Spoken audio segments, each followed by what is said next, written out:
Muy bien. Entonces, en el siguiente orden, el doctor Quijano, doctor Galán, doctor Jorge Durán, la doctora María Victoria Vargas y el doctor Carlos Vicente de Roo, para referirse al proyecto en general, exactamente, en su totalidad.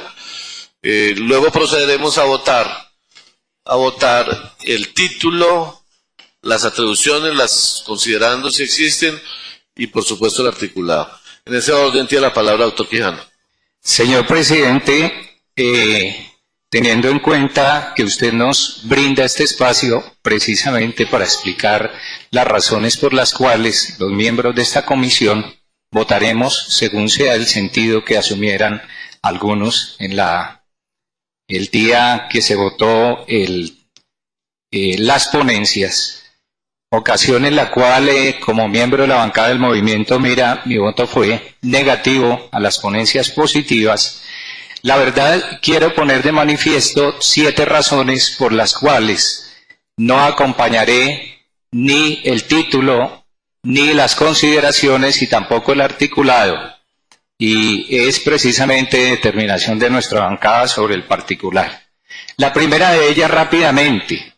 Encontramos que es necesario tener un estatuto de valorización que determine reglas claras. En este momento no hay reglas claras de bajo qué precepto se va a hacer el cobro de valorización.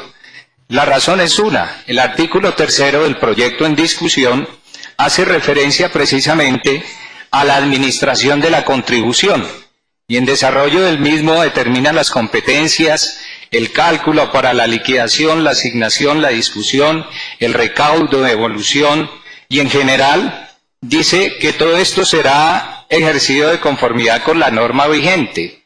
No obstante, si nosotros nos remitimos a la norma vigente, encontramos que la norma vigente es el Acuerdo 7 del año 1987, de lo cual se infiere que debería aplicarse las disposiciones contenidas dentro del mismo.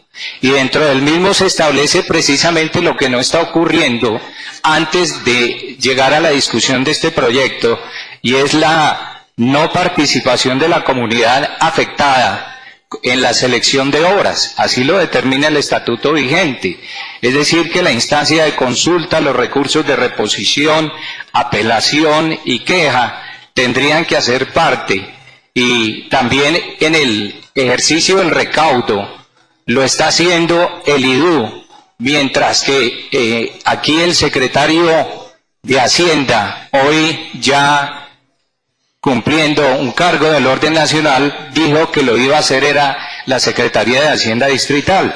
Si hablamos del estatuto como está el articulado propuesto, tendríamos que remitirnos, como bien lo decía el Acuerdo 7 de 1987, y esto confunde porque también se ha radicado, como bien lo decía usted, un reglamento de valorización que su radicación tiene una diferencia de 13 días después de radicado el proyecto hoy en discusión. Por lo mismo, no entendemos bajo qué regla se ha de llevar a cabo esto. Lo segundo, no se han expedido los planes parciales. Desde un comienzo yo me pronuncié cuando nos fue presentado el proyecto en el sentido de los planes parciales, los cuales, doctora María Camila, no son 16, sino son 18 los planes parciales. De estos 18 planes parciales, precisamente, tenemos que remitirnos al POT distrital, al decreto 190 de 2004, que en su artículo número 32 determina la imperiosa observancia de adoptar planes parciales. Y lo dice no solamente el POT, sino que de igual forma el artículo 32 del decreto 469 de 2003 determinan, abro comillas, será obligatoria la formulación de planes parciales en los siguientes casos. Y dice el numeral 4 de la norma, para todos aquellos terrenos que deban desarrollarse mediante unidades de actuaciones urbanísticas, macroproyectos y operaciones urbanas especiales. Esto no lo contiene el articulado. Estamos hablando de que el POT distrital y el decreto 469 de 2003 así lo determinan. Por lo mismo, esto no es que si se quiere, esto es imperioso, es obligatorio la expedición de planes parciales para poder ejecutar el Plan Zonal Norte que hasta el día de hoy no conocemos. Tercer punto, se están estableciendo cargas generales antes de la expedición de los planes parciales. No están los planes parciales.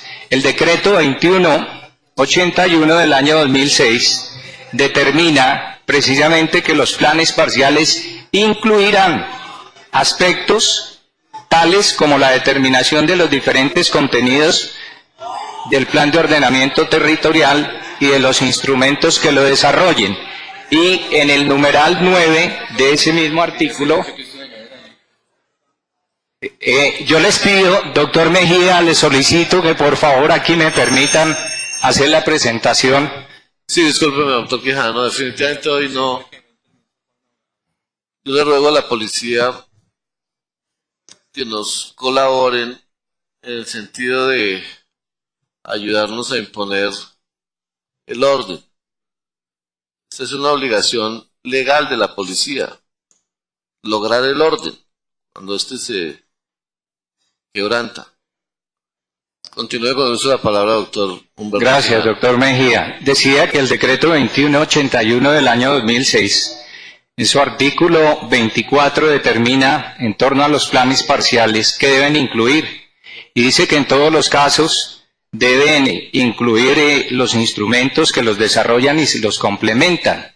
Y explica el numeral 9 que allí tienen que estar definidos o determinados, comillas, la asignación de cargas y beneficios en los términos que se señalan en el capítulo 2 del presente título. ¿Y qué dice ese capítulo?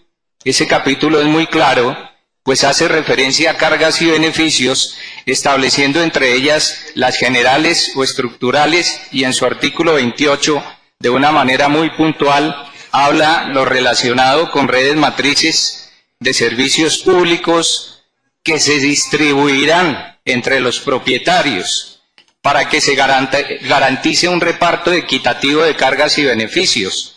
Esto tiene como razón de ser un artículo constitucional, que es el artículo 338 de la Carta Política, el cual ha sido inobservado en la presentación de este proyecto de acuerdo. En síntesis, tenemos que concluir que no hay una claridad frente a estos procedimientos utilizados para calcular las cargas y los beneficios y diseñar el reparto equitativo al interior de cada uno de los planes parciales, que por cierto no los conocemos.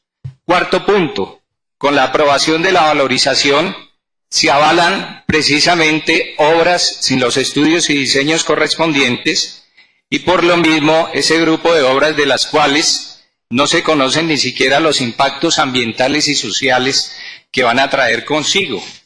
Para el efecto nos remitimos precisamente al artículo 26 del decreto 043 del año 2010, mediante el cual se adoptó el Plan Zonal Norte, que dispone que el Instituto de Desarrollo Urbano adelantará los diseños de la malla vial e intermedia dentro de los 18 meses siguientes a la expedición del decreto del Plan Zonal Norte. Así las cosas, la Administración tendría un plazo hasta julio del año 2011 para dar cumplimiento a este. No dice después de los 18, está hablando dentro de ese término.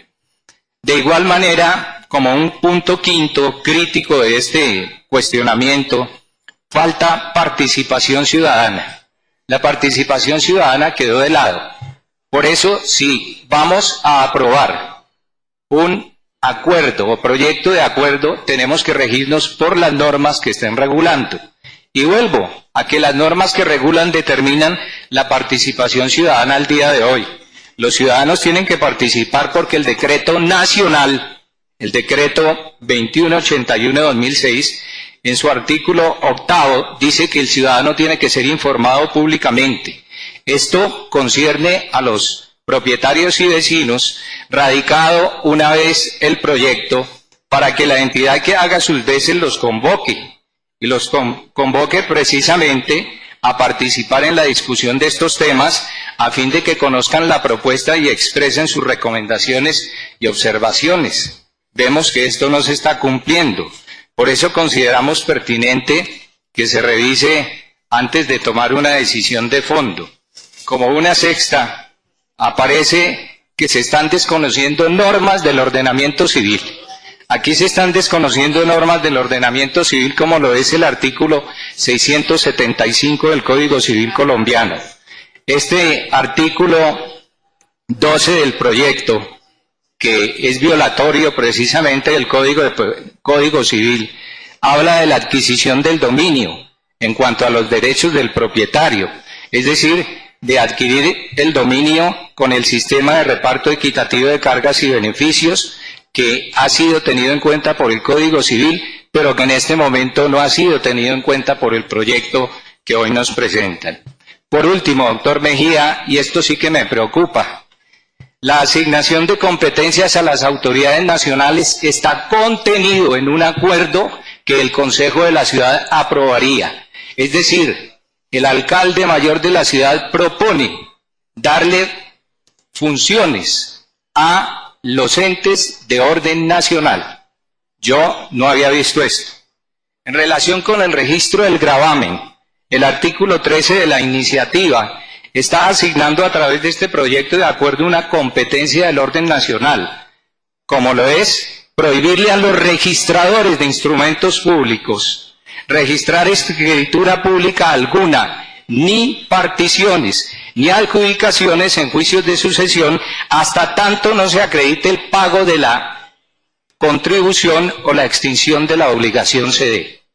Esto realmente es preocupante. En el artículo 13 de la iniciativa, si nosotros nos remitimos al artículo 26 del Decreto Nacional 412 del año 2007, este establece claramente las competencias de los registradores de instrumentos públicos.